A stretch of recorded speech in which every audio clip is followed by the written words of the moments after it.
아무리 없이 살아도 손은 넘지 말아야지. 시어머니의 손에 들린 커다란 배추 한 포기가 며느리의 얼굴을 그대로 내리쳤습니다. 얼굴이 화끈거렸고 귓가에선 윙윙 소리가 울렸습니다. 어머니, 형님한테 너무 뭐라 하지 마세요. 형님이 워낙 가난하니까 이해해줘요.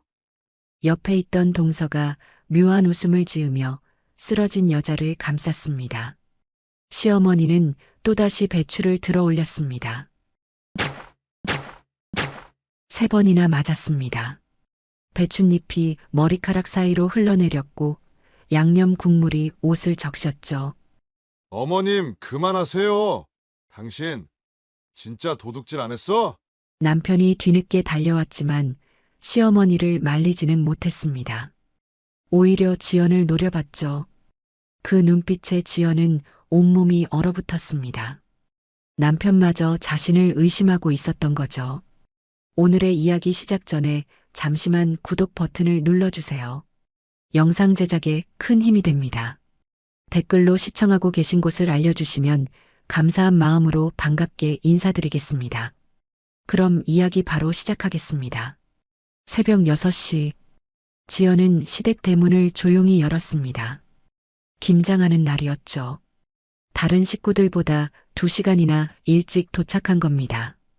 후, 오늘도 길겠네. 그녀는 한숨을 쉬며 마당으로 들어섰습니다. 이미 시어머니가 준비해둔 배추 수십 포기가 쌓여 있었죠. 지연은 곧바로 일을 시작했습니다. 무거운 양념통을 옮기고 배추를 한 포기씩 펼쳐 놓았죠. 찬바람이 불었지만 금세 이마에 땀이 맺혔습니다. 휴, 이거 다 언제 나르지? 혼잣말을 하며 일했습니다. 양념 재료들을 씻고 큰 대야에 담았죠. 파도 다듬고 마늘도 까야 했습니다. 1시간쯤 지났을 때였습니다. 아이고, 벌써 왔어? 시어머니가 방에서 나왔습니다. 하지만 반가운 표정은 아니었죠. 네, 어머님. 미리 와서 준비 좀 하려고요. 그래. 배추들 잘 씻어놔. 양념은 내가 나중에 확인할 테니까. 시어머니는 그렇게 말하고는 다시 방으로 들어갔습니다. 지연을 쳐다보지도 않았죠. 역시 지연은 쓴웃음을 지었습니다. 결혼한 지 3년째였지만 시어머니에게 예쁨 받은 적은 단 한 번도 없었죠. 아무리 일찍 와서 일을 해도 아무리 성실하게 해도 마찬가지였습니다. 지연은 계속 일했습니다. 배추를 씻고 물기를 털고 양념을 준비했죠. 손이 시렸지만 멈출 수 없었습니다. 시어머니는 가끔 방에서 나와 이것저것 챙겼습니다. 김장 도구를 내오기도 하고 방안을 정리하기도 했죠. 문을 열어둔 채로 드나들었습니다. 어머님도 바쁘시긴 하네. 지연은 그렇게 생각하며 묵묵히 일했습니다. 1시간 반쯤 더 지났을까요? 어머니, 현관문이 활짝 열리며 밝은 목소리가 들렸습니다. 동서였죠. 어머, 우리 예쁜 며느리 왔네. 어디 얼굴 좀 보자. 시어머니의 목소리가 완전히 달라졌습니다. 아까 지연에게 했던 차갑고 무뚝뚝한 말투와는 천지 차이였죠. 마치 다른 사람이 된 것처럼 밝고 다정했습니다. 어머님 보고 싶었어요. 호호. 동서는 시어머니의 팔을 꼭 껴안았습니다. 세련된 코트에 화려한 메이크업이었죠. 손에는 백화점 쇼핑백까지 들고 있었습니다. 어머님, 이거 드시라고 샀어요. 홍삼이에요. 아이고, 이걸 또. 고맙네, 고마워. 역시 우리 며느리가 최고야. 시어머니는 활짝 웃으며 선물을 받았습니다. 그리곤 동서와 함께 방 안으로 들어갔죠. 깔깔거리며 웃는 소리가 방 밖까지 들렸습니다. 지연은 혼자 마당에서 배추를 씻었습니다. 차가운 물에 손이 얼얼했지만 멈출 수 없었죠. 나도 저렇게 대해주시면 얼마나 좋을까. 하지만 지연은 그런 생각을 곧 지워버렸습니다. 이미 익숙한 일이었으니까요. 시어머니는 늘 동서만 예뻐했습니다.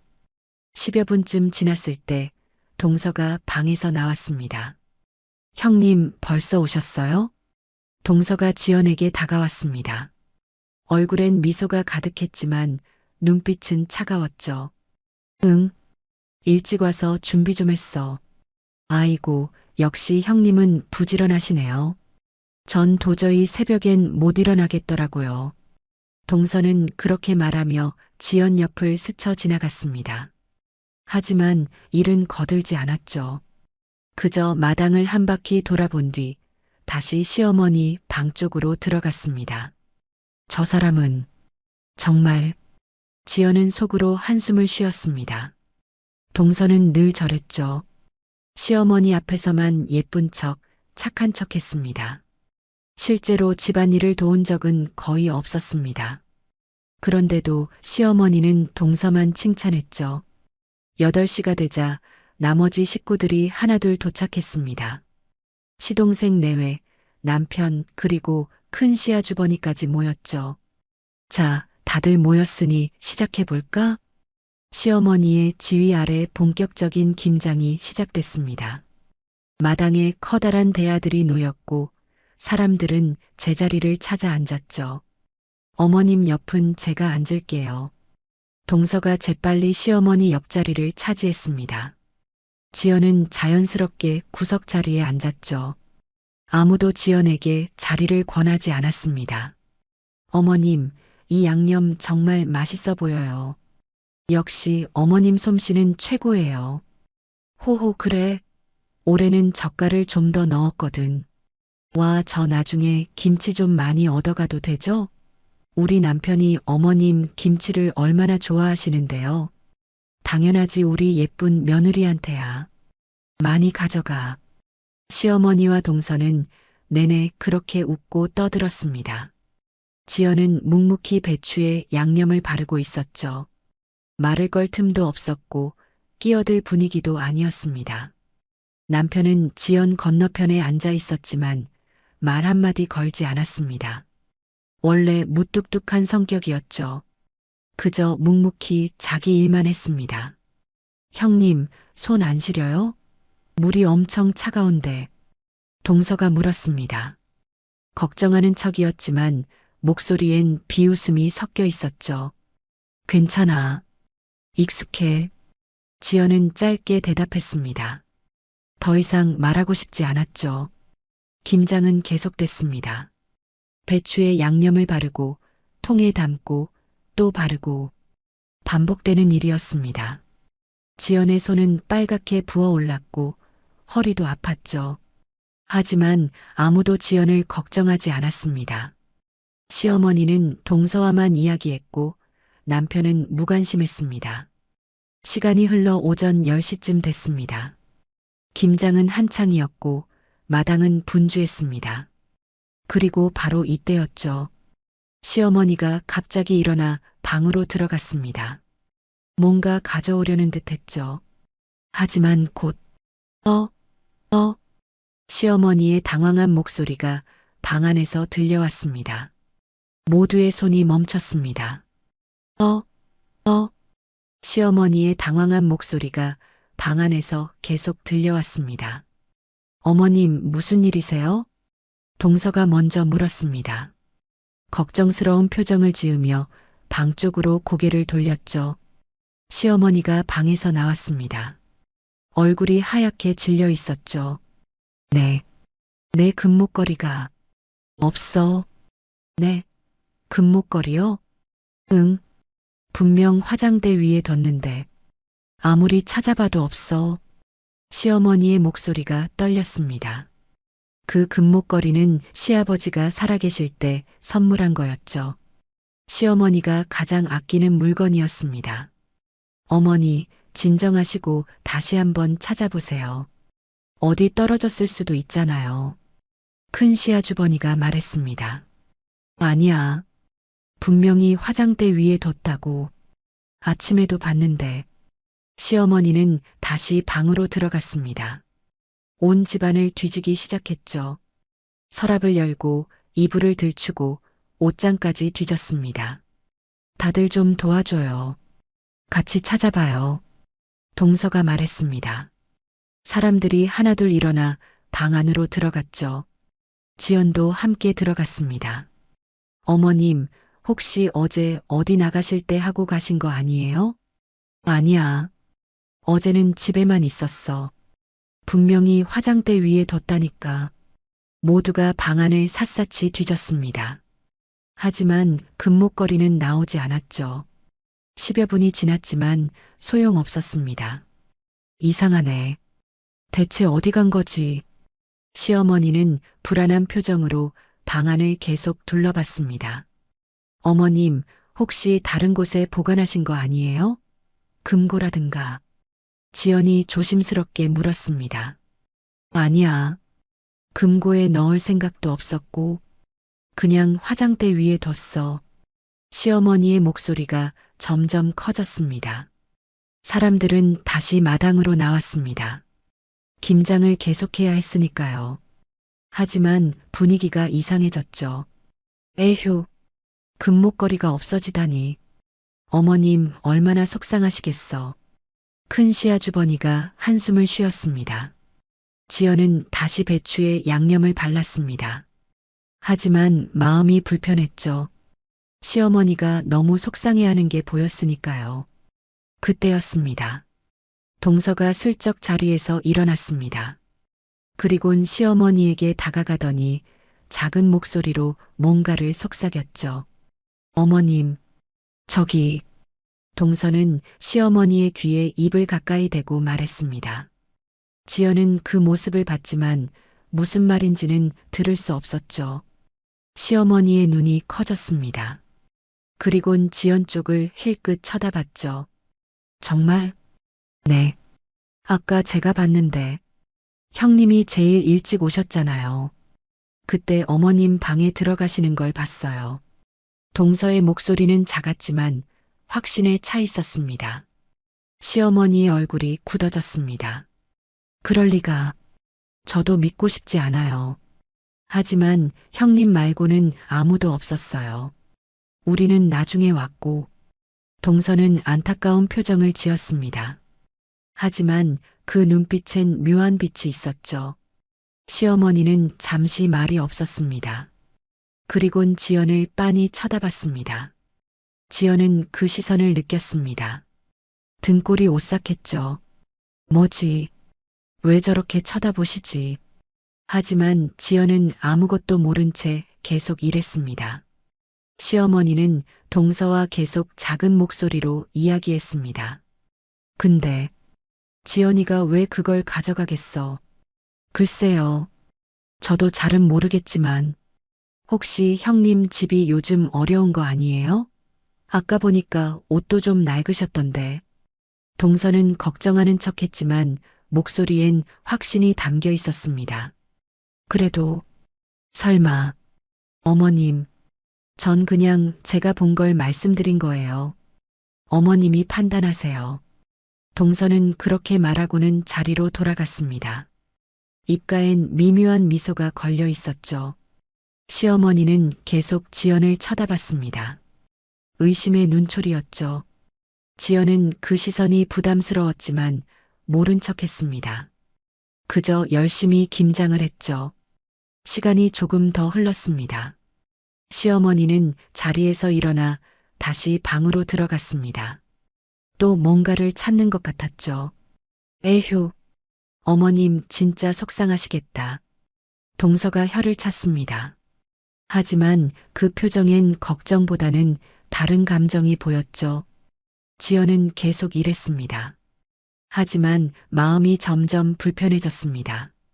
시어머니의 시선이 자꾸 신경 쓰였죠. 왜 자꾸 나만 쳐다보시는 거지? 그때 시어머니가 방에서 다시 나왔습니다. 얼굴이 붉게 달아올라 있었죠.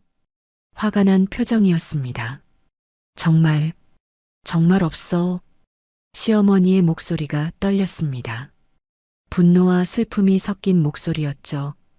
그리고 시어머니는 지연을 똑바로 쳐다봤습니다. 지연아. 네, 어머님? 지연이 고개를 들었습니다. 너, 내 금목걸이 못 봤어? 그 질문에 마당의 공기가 얼어붙었습니다. 지연은 당황했습니다. 네, 금목걸이요? 아니요. 전 못 봤는데요. 정말? 시어머니의 목소리가 차갑게 식었습니다. 네, 정말 못 봤어요, 어머님. 지연은 진심으로 대답했습니다. 하지만 시어머니의 표정은 점점 더 굳어졌죠. 너, 오늘 제일 먼저 왔지? 네, 그렇긴 한데요. 그럼, 내 방에 들어간 적 있어? 아니요. 전 마당에서만 일했어요. 지연은 억울했습니다. 정말 방에 들어간 적이 없었으니까요. 하지만 시어머니의 눈빛은 믿지 않는다는 듯 했습니다. 동서는 옆에서 조용히 지켜보고 있었습니다. 입술을 꾹 다문 채 안타까운 표정을 지었죠. 하지만 그 눈빛엔 차가운 계산이 담겨 있었습니다. 시어머니는 지연을 계속 쳐다봤습니다. 그리고 마침내 폭발했습니다. 너가 가져갔구나. 시어머니가 갑자기 소리쳤습니다. 지연은 깜짝 놀라 고개를 들었죠. 네, 어머님, 무슨 말씀이세요? 아무리 없이 살아도 네가 도둑질을 해. 시어머니의 목소리가 마당 전체를 울렸습니다. 모든 사람들이 움찔했죠. 어머님, 전 정말 아무것도 안 가져갔어요. 지연은 황급히 손을 저었습니다. 하지만 시어머니는 듣지 않았죠. 거짓말하지 마. 너 말고 누가 가져갔겠어. 시어머니는 지연에게 성큼성큼 다가왔습니다. 얼굴이 붉게 달아올라 있었죠. 아니에요. 정말 아니에요. 지연은 일어서며 뒷걸음질 쳤습니다. 무서웠죠. 진정하세요. 남편이 말렸지만 시어머니는 멈추지 않았습니다. 이 집에 제일 먼저 온 게 누구야? 너지? 내 방 근처 얼쩡거린 것도 너지? 아니에요. 전 마당에서만. 닥쳐. 쾅. 시어머니가 옆에 있던 배추 한 포기를 집어들었습니다. 그리곤 지연의 얼굴을 향해 내리쳤죠. 으윽. 지연은 비명을 삼켰습니다. 얼굴에 배추가 그대로 부딪혔죠. 무거운 배추가 얼굴과 머리를 때렸습니다. 어머님, 그만하세요. 남편이 뒤늦게 달려왔습니다. 하지만 시어머니를 막지는 못했죠. 쾅! 쾅! 시어머니는 또다시 배추를 들어 지연을 내리쳤습니다. 한 번, 두 번, 세 번. 훔치고도 잡았대. 이 뻔뻔한 년아. 배추잎이 지연의 머리카락 사이로 떨어졌습니다. 양념 국물이 얼굴과 옷을 적셨죠. 매운 양념이 눈에 들어가 따갑고 아팠습니다. 어머님, 제발, 전 정말. 지연은 울먹이며 말했습니다. 하지만 시어머니는 멈추지 않았죠.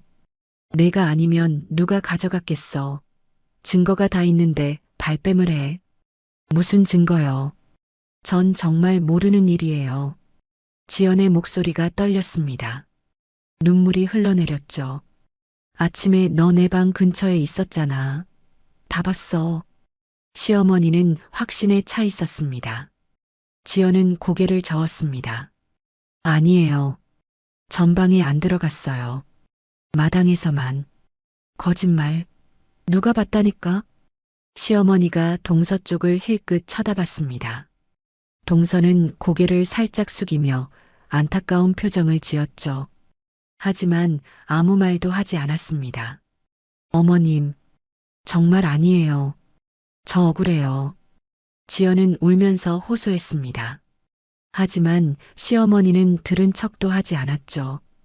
쪽팔리게. 남의 집 물건을 훔쳐? 너 부모는 뭘 가르쳤길래? 그 말에 지연의 가슴이 찢어지는 것 같았습니다. 부모님까지. 왜 그러세요? 전 정말 안 했다니까요. 지연은 더 이상 참을 수 없었습니다. 눈물이 주르륵 흘러내렸죠. 마당에 있던 사람들은 모두 얼어붙어 있었습니다. 아무도 말리지 않았죠. 큰 시아 주버니도 시동생도 모두 그저 지켜만 봤습니다. 남편은 시어머니와 지연 사이에 어정쩡하게 서 있었습니다. 누구 편도 들지 못한 채로요. 당신 정말 안 가져갔어? 남편이 조심스럽게 물었습니다. 지연은 남편을 쳐다봤습니다. 믿어달라는 눈빛이었죠. 여보, 나야. 내가 그럴 사람이야? 하지만 남편의 눈빛은 흔들렸습니다. 의심이 담겨 있었죠. 그냥 솔직하게 말해. 혹시 실수로라도. 그 말에 지연은 온몸에 힘이 빠졌습니다. 남편마저 자신을 의심하고 있었습니다. 나 정말 안 했어. 믿어줘. 지연의 목소리가 떨렸습니다. 그럼 증명해봐. 내 가방 보여줘. 당장. 시어머니가 소리쳤습니다. 네. 가방. 내 가방 다 뒤져볼 거야. 시어머니는 지연의 가방을 낚아챘습니다. 그리고 안에 있는 물건들을 마구 쏟아냈죠. 지갑, 휴대폰, 손수건, 화장품, 별것 아닌 물건들이 바닥에 쏟아졌습니다. 당연히 금목걸이는 없었습니다. 차에도 있을 수 있어. 차도 확인해. 시어머니는 끝까지 믿지 않았습니다. 어머님, 제발. 전 정말. 지연은 무릎이 꺾였습니다. 주저앉고 싶었죠. 하지만 꾹 참았습니다. 당장 집에 가서 가져와. 내가 훔쳐간 거 분명하니까. 전 안 가져갔어요. 정말. 그럼 당장 내 눈앞에서 사라져. 도둑년이 무슨 낯짝으로 여기 있어. 시어머니가 소리쳤습니다. 지연은 더 이상 버틸 수 없었습니다. 눈물이 멈추지 않았죠. 어머님, 정말 아니에요. 하지만 시어머니는 듣지 않았습니다. 썩 꺼져. 당장. 지연은 비틀거리며 일어났습니다. 온몸이 떨렸죠. 남편을 쳐다봤습니다. 하지만 남편은 고개를 돌렸습니다. 다른 식구들도 모두 시선을 피했습니다. 아무도 지연의 편을 들어주지 않았죠. 지연은 천천히 마당을 나왔습니다. 배추잎이 머리카락에 붙어 있었고 양념 국물이 옷을 적셨습니다. 얼굴은 눈물과 양념 범벅이었죠. 형님, 동서가 조용히 불렀습니다. 지연이 돌아봤습니다. 너무 속상해하지 마세요. 어머님도 물건 찾으시면 풀리실 거예요. 동서는 걱정하는 척했습니다. 하지만 그 눈빛엔 차가운 승리가 담겨 있었습니다. 지연은 아무 말도 하지 않았습니다. 그저 터덜터덜 걸어 나갔습니다. 시댁 대문을 나서는 순간 뒤에서 시어머니의 목소리가 들렸습니다. 다신 내 앞에 나타나지 마. 지연의 가슴에 비수가 꽂혔습니다. 지연은 집으로 돌아왔습니다. 온몸이 양념 냄새로 범벅이었죠. 거울을 보니 머리카락에는 배추잎이 붙어 있었고 얼굴은 빨갛게 부어올라 있었습니다. 지연은 욕실로 들어가 샤워를 했습니다. 뜨거운 물이 몸을 적셨지만 마음속 한기는 가시지 않았죠. 내가 뭘 잘못했지. 아무리 생각해도 억울했습니다. 정말 아무것도 하지 않았는데 도둑 취급을 당했으니까요. 샤워를 마치고 나왔지만 몸은 여전히 떨렸습니다. 거실 소파에 앉았습니다. 하지만 마음이 편치 않았죠. 남편은 언제 들어오려나? 시계를 봤습니다. 오후 3시였죠. 김장은 아마 저녁까지 계속될 겁니다. 지연은 그냥 소파에 누워버렸습니다. 아무것도 하고 싶지 않았죠. 시간이 흘렀습니다. 오후 6시쯤 현관문이 열렸습니다. 남편이 돌아온 거였죠.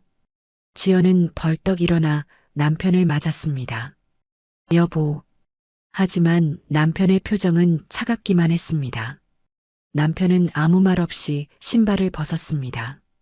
그리곤 거실로 들어가 소파에 털썩 앉았죠. 여보, 나 진짜 안 했어. 지연이 다가가며 말했습니다. 남편은 지연을 쳐다봤습니다. 그 눈빛이 낯설었습니다. 정말이야? 응, 정말이야. 난 어머님 방에 들어가지도 않았어. 그럼 어머니는 왜 그러시겠어? 남편의 목소리가 차가웠습니다. 그건 나도 모르겠어. 동서가 뭐라고 했는지. 동서가 뭘 했는데? 동서가 어머님 귀에 뭐라고 속삭이는 거 봤어. 그 뒤로 어머님이 날 의심하기 시작했어. 지연은 떨리는 목소리로 말했습니다. 하지만 남편은 코웃음을 쳤습니다. 지금 동서 탓을 해? 아니, 그게 아니라 당신이 정말 안 했으면 어머니가 왜 그렇게까지 하시겠어? 남편의 말에 지연은 할 말을 잃었습니다. 여보, 나 믿어줘. 제발, 믿고 싶은데 어떻게 믿어? 남편은 고개를 돌렸습니다. 당신, 요즘 돈 필요한 거 없었어? 솔직하게 말해. 혹시 급한 돈이라도 있었던 거 아냐? 그 말에 지연은 온몸에 힘이 빠졌습니다. 나, 돈 때문에 그런 짓 할 사람 아니야. 그럼 뭐야? 다른 이유라도 있어? 이유가 없다니까. 난 정말 안 했어. 지연이 목소리를 높였습니다. 하지만 남편은 믿지 않는 표정이었죠. 어머니가 당신 가방이랑 차도 다 뒤지자고 하시던데. 뒤지든지 해. 난 아무것도 없어. 지연은 울컥했습니다. 왜 나만 의심해? 왜? 눈물이 또 흘렀습니다. 남편은 그런 지연을 쳐다보다가 한숨을 쉬었죠. 에휴, 진짜. 남편은 일어나 방으로 들어갔습니다. 문을 닫는 소리가 쿵 하고 울렸죠. 지연은 거실에 혼자 남았습니다. 눈물이 멈추지 않았습니다. 남편마저 날 안 믿어. 결혼한 지 3년. 남편은 늘 시어머니 편이었습니다. 하지만 이번엔 정말 심했습니다. 지연은 소파에 주저앉았습니다. 밤이 깊어갔습니다. 남편은 방에서 나오지 않았습니다. 저녁도 먹지 않았죠. 지연도 식욕이 없었습니다. 그냥 소파에 앉아 멍하니 있었습니다. 11시쯤 남편이 방에서 나왔습니다. 화장실을 가려는 듯 했죠. 하지만 지연과 눈이 마주쳤습니다. 아직도 앉아? 남편이 물었습니다. 잠이 안 와. 에휴. 남편은 한숨을 쉬며 화장실로 들어갔습니다. 잠시 후 나와서는 지연에게 말했습니다. 당신, 정말로 그거 안 가져갔으면 내일 어머니한테 가서 사과해. 뭐? 사과? 응. 소동 일으킨 거에 대해서 내가 왜 사과를 해? 난 잘못한 게 없는데. 지연은 믿을 수 없다는 표정이었습니다. 당신이 안 했다는 걸 보여주려면 그 정도는 해야지. 여보, 지금 무슨 소리 하는 거야? 쪽팔리게. 어머니가 배추로 때리기까지 하셨잖아. 당신이 사과하고 정리하는 게 나아. 남편의 말에 지연은 기가 막혔습니다. 내가 맞은 사람인데 내가 사과를 해? 어쨌든 어머니한테 누명 씌운 셈이잖아. 누명이 아니라 난 진짜 안 했다고. 지연은 소리쳤습니다. 하지만 남편은 듣지 않았죠. 됐어. 당신 마음대로 해. 남편은 그렇게 말하고는 다시 방으로 들어갔습니다. 쾅! 문이 닫혔습니다. 지연은 그 자리에 서 있었습니다. 온몸이 떨렸습니다. 분노인지 슬픔인지 알 수 없었죠. 이게 결혼 생활이구나. 지연은 무너졌습니다. 소파에 쓰러지듯 앉았습니다. 그리고 얼굴을 두 손으로 감쌌죠. 울음이 터져 나왔습니다. 참았던 감정이 한꺼번에 쏟아졌습니다.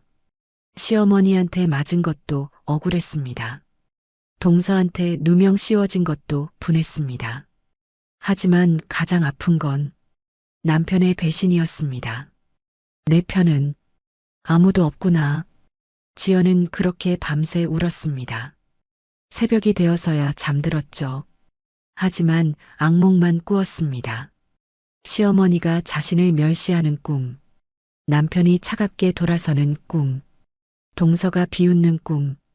지연은 식은땀을 흘리며 깼습니다. 햇빛이 창문으로 들어왔습니다. 아침이었죠. 거울을 봤습니다. 눈이 퉁퉁 부어 있었습니다. 이렇게 살 수는 없어. 지연은 결심했습니다. 더 이상 참지 않기로요. 이제는 진실을 밝혀야 할 때였습니다. 그리고 그 누구도 예상하지 못한 일이 곧 벌어질 것입니다.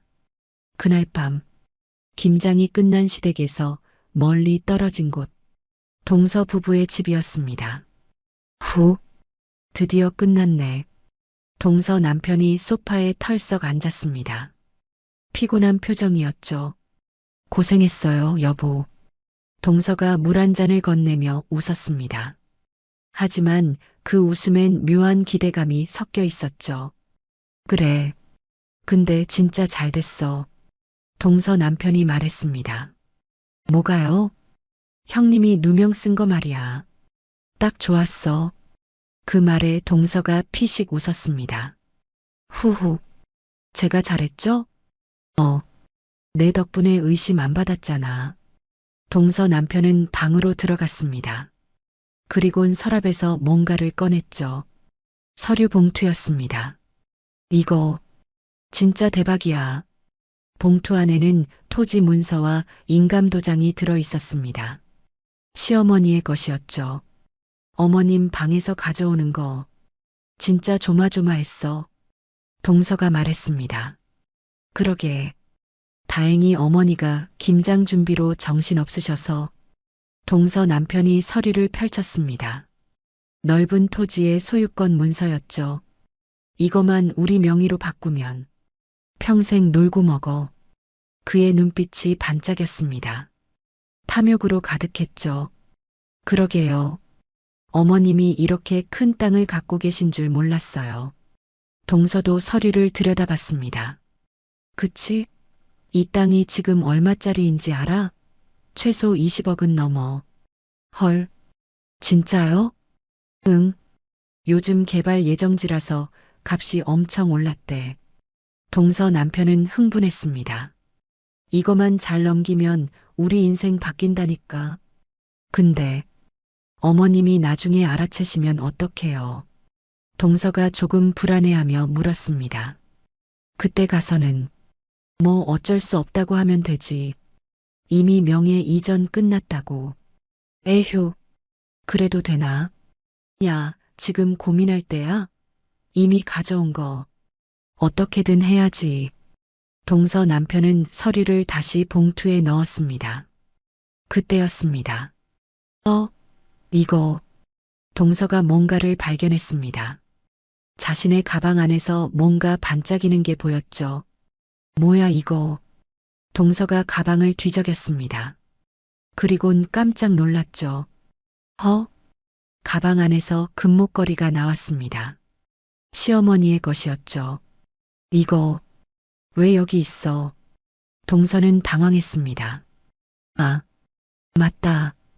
어머님 방에서 서류 가져올 때 화장대 위에 있길래 그냥.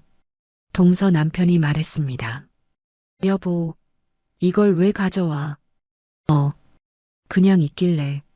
아깝더라고. 아니, 서류만 가져오기로 했잖아. 동서가 목소리를 높였습니다. 그래도 이것도 비싼 건데 그냥 두기 아까워서. 동서 남편은 태연했습니다. 에휴, 진짜. 동서는 한숨을 쉬었습니다. 하지만 이내 표정이 밝아졌죠. 그래도 덕분에 형님한테 누명 씌우기 더 쉬웠네요. 그게 무슨 소리야? 목걸이가 없어지니까. 어머님이 완전히 돌아가셨잖아요. 형님 의심하시게 만들기 딱 좋았어요. 동서가 피식 웃었습니다. 아, 그렇긴 하네. 제가 살짝 귀띔해 드렸죠. 형님이 제일 먼저 왔다고, 방에 들어가는 걸 봤다고. 그래서 어머니가 그렇게 화내셨구나. 네. 어머님이 워낙 형님 안 좋아하시니까 딱 믿으시더라고요. 동서는 만족스러운 표정이었습니다. 근데 형님, 진짜 불쌍하긴 하더라. 배추로 맞고. 동서 남편이 말했습니다. 뭐, 어쩔 수 없죠. 우리가 살려면. 동서는 냉정했습니다. 그래. 어차피 우리랑 상관없는 사람이니까. 맞아요. 그리고 형님은 원래 어머님한테 미움받잖아요. 나중에 땅 문제 터져도 형님 탓할 수 있어요. 그것도 그렇네. 동서 남편이 고개를 끄덕였습니다. 그럼 이 목걸이는 어떡하지? 일단 숨겨둬요. 나중에 팔든지. 어디에? 제 가방 깊숙이 넣어둘게요. 어머님이 찾으러 오실 리도 없고. 동서는 금목걸이를 자신의 명품 가방 안쪽 주머니에 꽁꽁 숨겼습니다. 이제 서류 처리만 하면 되는 거네. 동서 남편이 말했습니다. 네. 아는 법무사한테 부탁하면 될 것 같아요. 돈 좀 주고. 얼마나 들까? 글쎄요. 300? 500? 뭐 그 정도? 그 정도야 뭐. 20억짜리 땅 생각하면 싼 거지. 동서 남편이 웃었습니다. 후후. 우리 잘 될 거예요. 분명히. 동서도 함께 웃었습니다. 두 사람은 서로를 바라보며 만족스러워했습니다. 그들은 몰랐습니다. 자신들의 계획이 곧 무너지게 될 거라는 걸요. 그나저나 형부는 뭐래요? 형님 믿어줘요? 동서가 물었습니다. 글쎄, 아까 보니까 형부도 의심하는 눈치던데. 후후. 역시 형부도 별로네요. 뭐, 형님 불쌍하긴 한데. 어쩌겠어. 우리가 살아야지. 동서 남편은 태연하게 말했습니다. 맞아요. 우리가 중요하죠. 동서는 금목걸이가 든 가방을 꼭 안았습니다. 이제 조용히 있다가 적당한 때 명예 이전하면 돼. 네. 서두르지 말고 천천히. 그래. 어머니가 눈치채기 전에. 두 사람은 음흉한 미소를 지었습니다. 밤은 깊어갔습니다. 동서 부부는 꿈에 부풀어 있었습니다. 하지만 그들이 저지른 범행은 반드시 대가를 치르게 될 것입니다. 그리고 그 시작은 그들이 전혀 예상하지 못한 곳에서 시작될 것입니다. 이틀이 지났습니다. 지연은 그 이틀 동안 남편과 거의 말을 하지 않았습니다. 남편도 마찬가지였죠. 집 안 분위기는 얼어붙었습니다. 그날 저녁 남편이 퇴근하고 들어왔습니다. 하지만 표정이 심상치 않았죠. 당신 어머니한테 전화 안 했어? 남편이 차갑게 물었습니다. 안 했어. 지연은 짧게 대답했습니다. 왜 안 해? 사과해야 한다고 했잖아. 난 잘못한 게 없는데 왜 사과를 해? 에휴, 당신 진짜. 남편은 짜증을 냈습니다. 어머니가 얼마나 화나셨는데 쪽팔리게 그걸 훔쳐가? 그 말에 지연의 무언가가 끊어졌습니다. 그걸 훔쳐가? 아직도 그렇게 생각해? 그럼 뭐야? 당신 말고 누가 가져갔겠어? 난 안 가져갔다고. 몇 번을 말해야 해. 지연의 목소리가 떨렸습니다. 증거가 있어? 당신이 안 했다는 증거. 남편의 말에 지연은 웃음이 나왔습니다. 허탈한 웃음이었죠. 증거는 당신이 돼야 하는 거 아니야? 내가 했다는 증거. 어머니가 그렇게 확신하시는데 그게 증거지. 아? 지연은 더 이상 말하고 싶지 않았습니다. 나 이혼할래. 그 말에 남편이 눈을 크게 떴습니다. 뭐? 이혼하자고. 이렇게 못 살겠어. 지연은 단호하게 말했습니다. 당신, 지금 정신이 있어? 나한테 그 소리 하는 게 정신이 있는 거야? 지연이 맞받아쳤습니다. 날 믿지도 않으면서 무슨 부부야? 그러니까 솔직하게 말하라고. 당신이 가져갔으면 안 가져갔어. 몇 번을 말해. 지연이 소리쳤습니다. 남편은 얼굴이 붉어졌습니다. 그래. 좋아. 이혼하고 싶으면 해.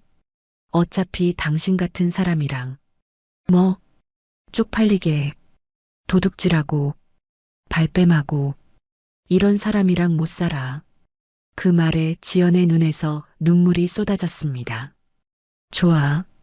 이혼하자. 당장. 지연은 방으로 들어가 짐을 쌌습니다. 남편은 말리지 않았죠. 그날 밤 지연은 집을 나왔습니다. 친구 집으로 갔습니다. 하지만 친구에게 자세한 이야기는 하지 않았죠. 며칠만 있어도 돼? 당연하지. 무슨 일 있어? 응. 나중에 얘기할게. 지연은 친구 집 작은 방에 짐을 풀었습니다. 그리고 밤새 고민했습니다. 이대로 당할 수는 없어. 지연은 결심했습니다. 제대로 싸우기로요. 다음 날 아침, 지연은 포털 사이트에서 검색했습니다. 이혼 전문 변호사, 여러 법률 사무소가 나왔습니다. 지연은 상담 후기가 좋은 곳 하나를 골랐죠. 전화를 걸었습니다. 여보세요. 상담 예약하고 싶은데요. 네, 언제 오실 수 있으세요? 오늘 가능할까요? 오후 3시 괜찮으세요? 네, 가겠습니다. 지연은 전화를 끊고 준비를 했습니다. 오후 3시 법률사무소에 도착했습니다. 깔끔한 건물이었죠. 안녕하세요. 지연은 떨리는 마음으로 들어갔습니다. 이지연 씨 맞으시죠? 이쪽으로 앉으세요. 변호사는 40대 중반쯤 되어 보이는 여성이었습니다. 인상이 날카로웠지만 눈빛은 따뜻했죠. 무슨 일로 오셨는지 말씀해 주세요. 지연은 처음부터 차근차근 설명했습니다. 김장날의 일, 금목걸이, 분실, 시어머니의 폭행, 동서의 이간질, 남편의 배신, 모든 걸 쏟아냈습니다. 변호사는 진지하게 들었습니다. 가끔 메모를 하기도 했죠. 그래서 이혼하고 싶으신 거죠? 네. 더 이상 못 살겠어요. 저를 믿지도 않는 사람이랑.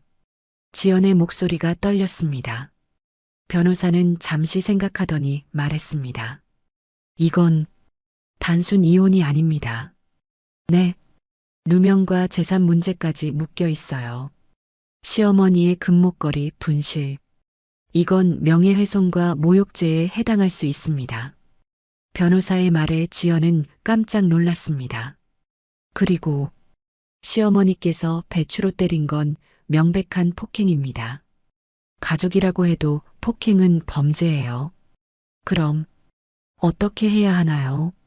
일단 이혼 소송을 준비하되 동시에 시어머니와 동서를 상대로 법적 대응을 할 수 있습니다. 그날 폭행의 증거가 있나요? 사진이나 병원 진단서? 아, 그건 없어요. 그냥 집에 와서 씻고.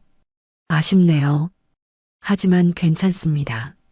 증인이 있었으니까요. 그날 김장 자리에 있던 사람들. 변호사는 차분하게 설명했습니다. 그리고 가장 중요한 건 진짜 범인을 찾는 겁니다. 지연 씨가 안 가져갔다면 누군가 가져간 거예요. 섣불리 의심하기 뭐하지만 동서 같은데요. 동서가 어머님 귀에 뭐라고 속삭이는 거 봤어요. 그렇다면 그걸 증명해야 합니다. 쉽진 않겠지만 변호사는 턱을 개었습니다. 시어머니께서 가지고 계신 재산이 많으신가요? 네. 땅이 넓다고 들었어요. 그렇다면 동서가 그 재산을 노렸을 가능성이 큽니다. 목걸이는 어쩌면 미끼일 수도 있어요. 미끼요? 네. 진짜 목적은 다른 데 있을 수 있다는 거죠. 예를 들어 토지 문서나 도장 같은 거. 변호사의 말에 지연은 소름이 돋았습니다. 그럴 수도 있겠다. 일단 이렇게 합시다. 이혼 소송 준비하고 동시에 진실을 밝힐 방법을 찾아봅시다. 제가 도와드릴게요. 변호사가 지연의 손을 잡았습니다. 혼자 싸우지 마세요. 이제 제가 옆에 있으니까요. 그 말에 지연은 눈물이 났습니다. 처음으로 누군가 자신의 편이 되어준 것 같았습니다. 감사합니다. 정말. 지연은 고개를 숙였습니다. 괜찮아요. 우리 꼭 이깁시다. 억울하게 당한 건 반드시 되갚아줘야 해요. 변호사의 눈빛이 단호했습니다. 지연은 그날 새로운 희망을 얻었습니다. 이제 반격의 시간이었습니다. 일주일이 지났습니다. 변호사는 지연과 함께 치밀하게 계획을 세웠습니다. 일단 시어머니를 만나야 해요. 제가 동행하겠습니다. 어머님이 저 만나주실까요? 만나주셔야 합니다. 법적으로 해결하기 전에 대화로 풀 기회를 드리는 거예요. 변호사는 단호했습니다. 며칠 후 변호사는 시어머니에게 연락했습니다. 지연의 변호인이라고 밝히며 면담을 요청했죠. 시어머니는 처음엔 거절했습니다. 하지만 변호사가 법적 절차를 밟기 전 마지막 기회라고 하자 마지못해 승낙했습니다. 만남의 장소는 조용한 카페였습니다. 시어머니가 먼저 도착해 있었습니다. 표정이 굳어 있었죠. 어머님, 안녕하세요. 변호사가 정중히 인사했습니다. 지연은 뒤에서 고개를 숙였죠. 시어머니는 지연을 쳐다보지도 않았습니다. 시간 내주셔서 감사합니다. 오늘은 오해를 풀고자 왔습니다. 오해? 무슨 오해? 시어머니의 목소리가 차갑게 식었습니다. 제 의뢰인인 지연 씨는 금목걸이를 가져간 적이 없습니다. 그날 방에 들어가지도 않았고요. 그럼 누가 가져갔다는 거예요? 증거라도 있어요? 그걸 찾기 위해 왔습니다. 혹시 그날 댁에 누가 방에 들어갔는지 기억하시나요? 변호사가 물었습니다. 시어머니는 잠시 생각했습니다. 글쎄, 다들 김장 준비로 바빴으니까 정확히는 모르겠어요. 그날 가장 먼저 도착한 사람은 지연 씨였죠. 하지만 지연 씨는 마당에서만 일했습니다. 그 다음은요? 작은 며느리. 그러니까 동서가 왔죠. 그분은 어머님 방에 들어갔나요? 응. 선물 가져왔다고. 방에 같이 들어갔었죠.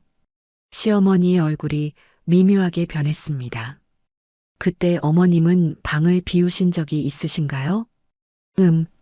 김장 도구 가져오려고 잠깐 나갔었나?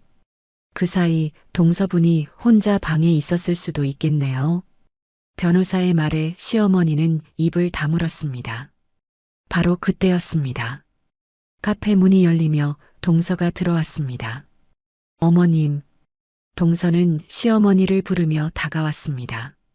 하지만 지연과 변호사를 보고는 얼굴이 굳었죠. 어머님, 무슨 일이세요? 왜 여기? 작은 며느리가 만나자고 해서 시어머니가 설명했습니다.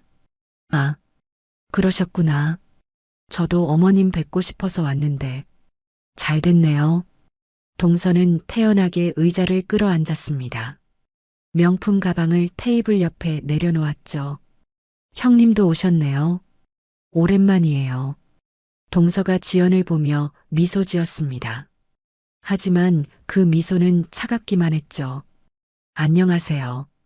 지연은 짧게 대답했습니다.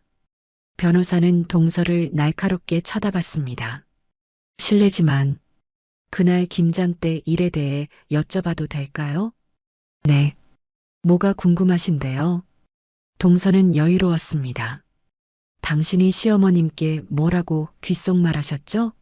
지연 씨가 방에 들어가는 걸 봤다고. 변호사의 질문에 동서의 표정이 굳었습니다. 아, 그건 제가 정말 본 거예요. 정말요? 확실하신가요? 네, 분명히 봤어요. 동서는 확신에 차 말했습니다. 하지만 눈빛이 흔들렸죠. 그런데 이상하네요. 지연 씨는 그때 마당에서 배추를 씻고 있었거든요. 시간상 방에 갈 수가 없었어요. 그건 제가 잘못 본 걸 수도. 동서가 말을 바꾸려는 순간이었습니다. 동서가 가방을 들어 올리다가 실수로 바닥에 떨어뜨렸습니다. 가방이 바닥에 쓰러지며 안에 있던 물건들이 쏟아졌죠. 지갑, 립스틱, 열쇠, 그리고 툭! 반짝이는 무언가가 바닥으로 굴러떨어졌습니다. 금목걸이였습니다. 시간이 멈춘 것 같았습니다. 모두의 시선이 그 금목걸이에 꽂혔죠. 저건 시어머니의 눈이 커졌습니다. 네, 내 목걸이. 동서는 얼굴이 하얗게 질렸습니다. 이건 그게 왜 당신 가방에 있죠? 변호사가 차갑게 물었습니다. 이건 그러니까 제가 주우려고. 동서는 말도 안 되는 변명을 늘어놓았습니다. 주우려고? 일주일이 넘게 가방에 넣고 다니셨어요? 변호사의 목소리가 날카로웠습니다. 시어머니는 금목걸이를 집어들었습니다. 분명히 자신의 것이었죠. 네가 가져간 거였어? 시어머니의 목소리가 떨렸습니다. 아니에요, 어머님. 이건 오해예요. 동서는 황급히 변명했습니다. 오해? 증거가 여기 있는데요? 변호사가 말했습니다. 그리고 혹시 다른 것도 가져가신 거 아니에요? 토지 문서라든가 인감도장이라든가. 그 말에 동서의 얼굴이 더욱 하얘졌습니다. 뭐라고요? 시어머니가 벌떡 일어났습니다. 토지 문서?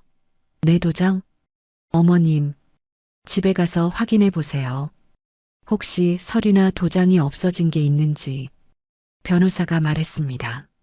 시어머니는 가방을 집어들고 급히 자리를 떴습니다. 확인하러 가는 거였죠. 카페에는 동서와 지연 그리고 변호사만 남았습니다. 당신, 대체 왜 그런 짓을? 지연이 떨리는 목소리로 물었습니다. 동서는 고개를 숙였습니다. 미안해요. 미안하다고? 나한테 누명 씌우고 어머님한테 맞게 만들고 미안하다고? 지연의 목소리가 높아졌습니다. 동서는 대답하지 못했습니다. 경찰에 신고하는 게 좋겠네요. 절도죄, 사기미수, 명예훼손. 죄목이 여러 개네요. 변호사가 차갑게 말했습니다. 동서의 눈에서 눈물이 흘렀습니다. 하지만 이미 늦었습니다. 진실은 밝혀졌으니까요. 그날 밤 시어머니는 집으로 돌아가 서랍을 뒤졌습니다. 토지 문서가 없었습니다. 인감도장도 사라졌죠. 이럴 수가. 시어머니는 주저앉았습니다. 믿었던 며느리가 자신을 배신했다는 사실에 충격을 받았죠. 다음 날 변호사는 경찰에 신고했습니다. 동서 부부는 절도죄와 사기미수 혐의로 조사를 받게 됐습니다. 토지 문서와 인감도장은 동서 집에서 발견됐죠. 우리는 그냥 명의를 바꾸려고. 동서 남편이 떨리는 목소리로 자백했습니다. 어머니 땅이 너무 아까워서 어차피 나중에 상속받을 거 미리. 그게 도둑질이죠. 경찰이 차갑게 말했습니다. 동서 부부는 고개를 숙였습니다. 뉴스가 퍼졌습니다. 시댁 친척들, 동네 사람들 모두가 동서 부부를 손가락질했습니다. 어머니 재산을 노리다니 정말 무섭네. 겉으로는 그렇게 착한 척하더니 동서는 친정에도 얼굴을 들 수 없었습니다. 부모님도 등을 돌렸죠. 우리 얼굴에 똥칠했어. 나가. 동서의 아버지가 소리쳤습니다. 동서 남편은 회사에서 소문이 퍼져 사표를 냈습니다. 더 이상 다닐 수 없었죠. 모든 게 무너졌습니다. 한편 지연은 이혼 소송을 진행했습니다. 남편은 처음엔 버텼습니다. 하지만 진실이 밝혀지자 태도가 바뀌었죠. 지연아, 미안해.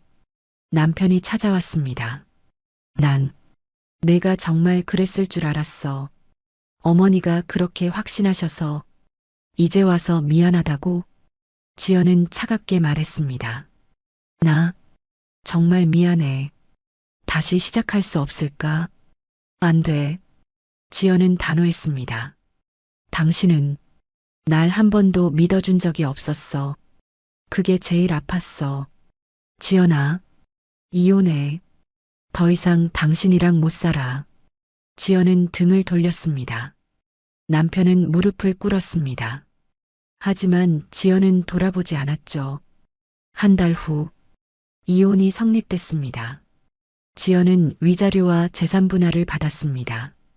남편의 폭언과 불신에 대한 정신적 피해가 인정됐죠. 동시에 시어머니를 상대로 한폭행 소송도 진행됐습니다. 시어머니는 합의를 원했습니다. 지연아, 내가 잘못했어. 시어머니가 찾아왔습니다. 처음으로 지연을 똑바로 쳐다보며 말했죠. 내가 동서 말만 믿고 너를 의심했어. 정말 미안해. 시어머니의 눈에 눈물이 고였습니다. 배추로 때린 것도 정말 미안해. 내가 얼마나 아팠을까. 지연은 시어머니를 쳐다봤습니다. 어머님, 전 그냥 믿어주셨으면 좋았어요. 미안해. 정말. 시어머니는 고개를 숙였습니다. 지연은 한숨을 쉬었습니다. 합의해 드릴게요. 대신 제 명예를 회복시켜 주세요. 친척들한테 제가 결백하다고 말씀해 주세요. 그래. 당연히. 다 말할게. 시어머니는 고개를 끄덕였습니다. 합의가 이루어졌습니다. 시어머니는 친척들을 모두 모아 사과했습니다. 지연이는 아무 잘못이 없었어. 내가 작은 며느리 말만 믿고 오해했어. 모두 내 잘못이야. 친척들은 고개를 끄덕였습니다. 지연에게 미안하다고 말했죠. 지연은 시원했습니다. 드디어 억울함을 풀었으니까요. 그리고 지연은 새로운 삶을 시작했습니다. 작은 원룸을 얻어 혼자 살기 시작했죠. 처음엔 외로웠지만 곧 익숙해졌습니다. 자유로웠습니다. 누구 눈치도 보지 않고 하고 싶은 걸 할 수 있었죠. 지연은 오랫동안 미뤄왔던 공부를 시작했습니다. 자격증을 따고 취업 준비를 했죠. 몇 달 후, 지연은 좋은 회사에 취직했습니다.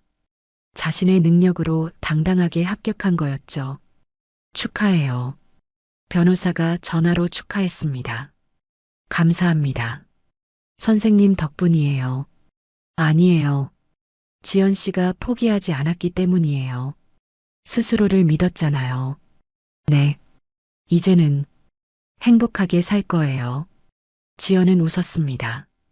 오랜만에 진심으로 웃는 얼굴이었죠. 한편 동서 부부는 벌금형을 받았습니다. 형사처벌까지는 가지 않았지만 주변의 시선이 차가웠죠. 결국 이사를 갔습니다. 더 이상 그 동네에서 살 수 없었으니까요. 시어머니는 동서 부부와 연을 끊었습니다. 더 이상 만나지 않았죠. 남편은 혼자 남았습니다. 지연을 잊지 못했지만 이미 늦었습니다. 지연은 새로운 인생을 살고 있었으니까요. 1년 후, 지연은 회사에서 인정받는 직원이 됐습니다. 성실하고 능력 있다는 평가를 받았죠. 퇴근길, 지연은 거울을 봤습니다. 예전보다 밝아진 얼굴이었습니다. 자신감이 넘쳤죠. 나 잘 살고 있어. 지연은 웃었습니다. 더 이상 누구의 며느리가 아니었습니다. 누구의 아내도 아니었죠. 그냥 지연이었습니다. 자신을 의심하지 않는 삶, 자신을 믿어주는 사람들과 함께하는 삶. 그게 가장 행복한 삶이었습니다. 지연은 카페에 앉아 커피를 마셨습니다. 창밖으로 저녁 노을이 보였죠. 아름다웠습니다. 이제 진짜 시작이야. 지연은 미소를 지었습니다. 앞으로 펼쳐질 새로운 인생이 기대됐습니다. 더 이상 억울하지 않은, 더 이상 눈치 보지 않는 당당한 삶. 지연은 그렇게 자유를 찾았습니다. 그리고 이 이야기는 우리에게 묻습니다. 당신은 당신을 믿어주는 사람과 함께 있나요? 당신은 억울하게 살고 있지는 않나요? 만약 그렇다면 용기를 내세요. 지연처럼 당당하게 맞서세요. 당신의 삶은 당신의 것이니까요. 지금까지 사연 빛나는 밤이었습니다. 감사합니다.